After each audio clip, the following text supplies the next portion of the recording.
Well, hello. It is Tuesday once again. My goodness, it comes along quick. So, Inspiration Tuesday. I want to talk about connections versus collaborations. Is there a difference? How do they work? I've had a number of conversations with people over the last few days, and it's been with potential connections and/or collaborators. So, what's the difference? You know what? I can't say that there is much of a difference other than to say that there's a reason you might want to collaborate. It might be a financial reason. Connections might be people that might be in your supply chain, they might be your customers, those sort of things. But let's go back to tin tacks, and the few tips I want to give you today are relevant whether it's about creating connections with people for the purpose of maybe collaborating. That might be the way to put it more succinctly. But you know what? I've been talking to a group of people lately about an opportunity for putting in referral networks into your business, because what I know is going to find one client can take as much effort as connecting with a potential referral source. In other words, collaborators, connections. They're connections first and then collaborations. I think one becomes transitions into the other, if that's why you want to do it. But you should never do it for the purpose of the potential income.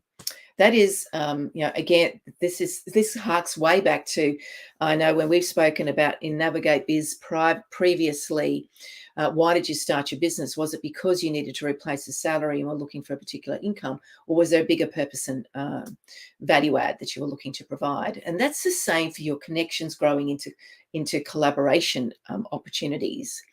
You should always approach it from the perspective of, what does this potential collaborator and connection have that aligns with your values, your purpose, and maybe even your programs and your products? For those of you who heard me before, I've been really successful in years gone by of creating collaboration partnership agreements with some of my biggest competitors. And the only way I could do that was to, so I just changed the screen on one of these computers, was to be sure, absolutely clear about why I existed and why I was doing what I was doing and what the legacy I wanted to impact and leave when I leave this earth, when I leave the business. But there's a really important piece that comes before that. What are my values? What are the things that I stand up for? And are they aligned with the potential connection/collaborator that I'm looking to work with? We've all had it where we've had people in our business or we've worked with people in a business that those values and purpose and goals and visions and why we exist, there's a disconnect and there's no alignment. That can make that relationship very difficult to manage and transition through. And so when you are going to the effort of putting your business out there, yourself out there as an individual, and you want to collaborate, build a connection and collaborate with others, you have to be really clear. You have to go and do the research first. Is there connection to the values and purpose and why they exist? And is there alignment with yours? That's a really important piece, because otherwise it becomes truly difficult to navigate. Before you do that again, though, is think about why. Why are you doing this? And then we often speak about this in Navigate. Why did you start your business? Be very clear about what it is that the outcome needs to be. Now, I know when I've spoken to potential collaborators over the many months and years, it's not about the income. It's not always necessary even about improving that business full stop. But it is about what it does for their clients. So if you can make their clients happy and provide an additional service or offering, that in turn then improves that business that you're collaborating with, and then potentially improves yours, provided the commercials work out. So always be really clear. Who is their customer? How can you serve them? How can you improve their lot? And therefore, does it has a positive ROI, return on investment, whether it's in time, efficiency, money, experience for the business that you're talking to? So be really clear about your why. Be clear about that you connect to your values and their purpose and they're aligned with yours. And it's not about the money. And so, there have been years, collaborations and partnerships that I've had in the past where there's been no money changing hands, but it has definitely improved the customer experience and the value add. And so therefore the reputation of both businesses is improved. And so that makes it worthwhile to consider. So it doesn't always have to have money involved, but there's often the case that there is a split of income between the parties. Now, would you do it as a fixed amount or would you do it a percentage? I quite like a percentage because it's easy to manage. You can put it in a system and it's just a calculation of a number. If it's a flat fee, you've got to always make sure, does that flat fee erode any of your profit? Does it make it not viable? So, percentages can be handy.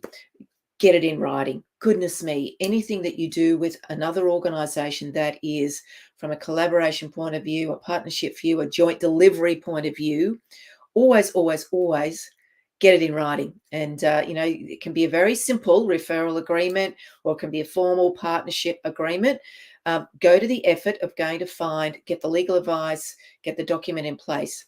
And be aware, if you're approaching people to collaborate, they may already have an agreement in place. Like I've got an agreement in place, and I often come across organizations that have an agreement in place. And so we exchange agreements and we work out which one is the most viable for either party. It could be theirs, it could be mine, as long as it protects each other's interests, that the commercials are covered, and that everybody understands what role they're going to play in this transaction, who owns the customer, who doesn't, is there a joint ownership, and what responsibilities are from both parties. So that's super important. One of the things, as I said, one of the things that you might choose to do is to connect and create a collaboration or partnership with somebody solely to be able to serve that organization and that customer. They may not necessarily have something to offer you other than you being able to offer your product to them. They may not be able, it might not be a two-way street. So just be really careful and ensure that there's a win there in some way for both parties. And you know what this entire thing is around is relationships. Relationships is such an important part in your career and your business. And whether you're in a career today and maybe you're going to start a business later, remember that those relationships might be there for the long term. And maybe there's something that can be leveraged between you to the benefit of both parties for the future. Now, I can't tell you how many collaboration meetings and appointments I have weekly. I'm constantly meeting new people, constantly for the reason of connecting and building a relationship. Because I know, we've all heard this like, know, and trust piece, right? It's in a very important part in your career and in your business to build relationships. And it might be that today a collaboration opportunity is not available. And that's perfectly fine. For me, I want to be able to have, a buffet of different businesses that I can say to my clients, oh, you need this. Actually, let me look through here. This company, this individual, I've met them. I understand. We had a number of meetings with them. I can validate that their offer is going to meet your needs. Let me introduce you. For me, that's about bringing value add to my customer. And so whether I get something out of it or not, it doesn't really matter to me, because I know when I can build relationships, and I can proactively build and work on those relationships, I know that'll come back to me 100-fold. I'm very aware of that. So, is there a difference between connections and collaborations? No, it is build the connection first, create a trusted relationship. So you've got to work it. Like any relationship, you don't just date somebody and marry them tomorrow. Business relationships are the same. Again, doesn't matter whether you're in business or work for a business, building relationships takes time and effort. And then you may find that there's a collaboration opportunity in play here. Aligned to values and purpose, needs to be a win-win, both parties. And that win doesn't necessarily just sit on a commercial number, a value, a dollar number. It could be the experience. It could be the additional services. Any of those things could be in place. Get it in writing. Absolutely get it in writing. And remember, this is a relationship that you need to work.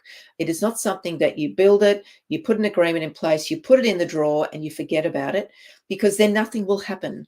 What are you proactively going to do to work on that relationship? And it has to be a two-way street. I trust that was useful. I know this is something that I'm deeply passionate about. I do a lot of speaking gigs around it. If you need to know more, check it out on Navigate Biz. You'll see it's been through a bit of a rebrand, and I'm very excited to announce that. And of course, there's so many programs available. We've got a new program coming called Her Transformation, and I'm very excited for that program. It is about working on connecting back to your purpose and your why, to inspire you to understand the size of the opportunity, the career decisions you can make, and to take positive action. And what it will lead you into is the most amazing MBA through any of our international Australian universities. That, you know what, even as a business owner, it is absolutely the thing you need to consider. But enough about that. Connections versus collaborations, one becomes before the other. Build a relationship in the middle. Check it out. Go and check out my free mentor minute if you want to have a chat. Happy to do that, and we can just walk through all the options that you have available to you so that we can help you make a good informed decision about the pathway for your career or the pathway for your business. You have an awesome day, and I will see you next week. Ta-da.